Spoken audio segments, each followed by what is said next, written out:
Olunaku olwaleero njagala mbatwaleko into my hair transformation enviiri zange bwe zifaanana. Wait, before we go any further, abaana abawala ani abagamba you cannot look good without hair? Ani abagamba nti you cannot nail it? Ani abagamba you cannot slay without hair? Oyo yenna akigamba akulimba. So I'm going to be a witness today. Nina secret gyenjagala okurevealingako eri mwena abakyala in case you come across this problem ng'omanyi otya woyinza ogisolovinga. Naddala mwe baganda bange abali e Bulaaya, this video is for you. Ng'oli mwana wa buwala giwachinge bulungi nnyo ogigabireko munno asobola okuba nga agyetaaga. Amannya yenze Shila Adita. Ekigambo subscribe weekiri kikonemu omale okwate ku notification bell. Wona okwata ku notification bell bajja kuba bakuwa message buli we tutekayo video empya. So today's video is about hair. Lunaku lwaleero video yange eno ekwatagana ku nviiri. Nga bw'olaba ebifaananyi bino eno enviiri zange bwe zaali zifaanana ate era bwe zaali zenkana. I had dreadlocks up to my back. Dreadlocks ezo nazikuza kuva nga nkyali mu ssomero. Yes, nga womanyi African hair, some of us have hair ezitakulirawo, abalanga balina enviiri ezikulirawo. Yes, so my hair is this slow glowing hair. Ate ekirala, I did not give in too much time ku nviiri zange kubanga nali nkimanyi I have dreadlocks. It doesn't need me to go to the salon every day or what. Naye ate nga I used to feed my hair. I used to do all the possibility okulaba nti no enviiri zange zirabika bulungi. I used to shower my hair with Coca-Cola. I used to put in ghee. I used to put in eggs. N'ebintu nto ebirala ebisobola okulabisa enviiri obulungi. Naye when I came abroad, things changed. I want to show you how things changed. And this is it. This is how I'm looking today without hair. Enviiri zange nazemu nenzisalako. All started last year in September. Enviiri zange bwe zatandika okufuna ekirwadde. Enviiri zange nga zikutuka mu maaso muno mwonna nga zikutuka, nzijjamu obuntu bwa round nga tebuliko nviiri, nga bulinga obuwalaatawalaata nga butono. Buli dakiika mbeera neetakula mu mutwe, buli dakiika mbeera neeyagula nga simanyi ensonga lwaki. At first nalowooza oba nfunye situka, olala nendowooza oba sizinazaamu Coca-Cola and other stuffs, nentandika okuddamu okugula ebintu bye nali nkozesa nga ndi mu nsi yaffe Uganda. Naawe mukimanyi, when we travel we lose a lot of things. Abamu tutuuka eno amannyo ne gatuluma, abamu ne tutuuka eno enviiri ne zoonooneka, abalala ne tutuuka eno ne tulwala sukaali, ne tulwala ulcers n'ebintu ebirala. So for me the problem I got in Saudi Arabia is hair loss.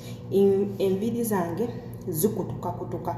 So since last year in September mbadde nga enviiri zijjamu obuntu bwa round like here nga bw'olaba kino eno kati nno kino kitandise okumera. Naye I have new ones obutono buli wano eno bunnuma nnyo bulinga bubalabe. I have at the back of my head. So bibadde binstressinga so much. Enviiri nasooka nenzisalako era mbadde nga nzisala, naye I've taken 6 months nga sinaba kuddamu kusalako nviiri. Zibadde zikulidde nno ddala until yesterday. I was shocked okulaba this patch here. Yeah, I was shocked. Naye before that nagendako ewa dermatologist waneno mu Saudi Arabia. As you know, the prices are so high. Tulina abasawo bangi nnyo wanene abakola ku lususu, abakola ku nviiri, abakola ku biki n'ebikyo. So I had to say edema akola ku nviiri. Bwe natuukayo bwenti I had to go through counseling. I had to go through checkup. Ne bakizuula nti nno inna scalp infections. Bw'otwogera ku scalp infections zibeera nnyingi. Waliyo fungus, waliyo fall cells, waliyo dandruff, dry dandruff n'ebintu nto ebirala. Waliwo n'endwadde endala ezikwata enviiri nga zoonoona scalp eno. Enviiri ne zibeera nga tezikula. Ate olwawo okujjanjaba infections ezo eziri mu scalp zikuyingira mu musaayi n'ofuuka career waazo. N'otuuka nga buli nviiri ezijja balina kuzirya buli n'otandika okujja ebiwalaata. At first nasooka n'endowooza nti oba nina alopecia areata. Abasinga alopecia areata kirwadde kikwata nviiri, kikusanako enviiri nga bwolaba ono omukyala nolaba noono noba ng'osigaza kiwalaata. So I had to go through a lot of fear, a lot of stress, nentuuka n'okumira amakerenda. So until I made a decision nengamba nazino kanzisaleko naye kakati today I'm going to show you how I'm going to be treating my scalp infection. At first nina ono vinegar, apple vinegar.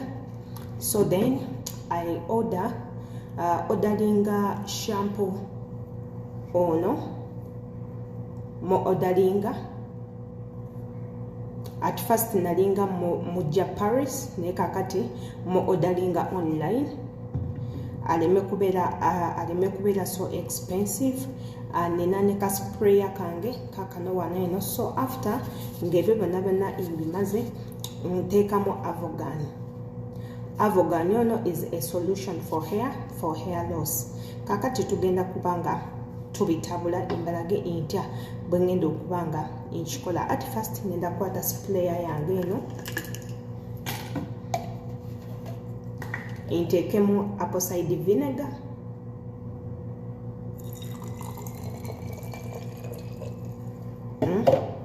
then ntekemu amazzi akacupa kajjule,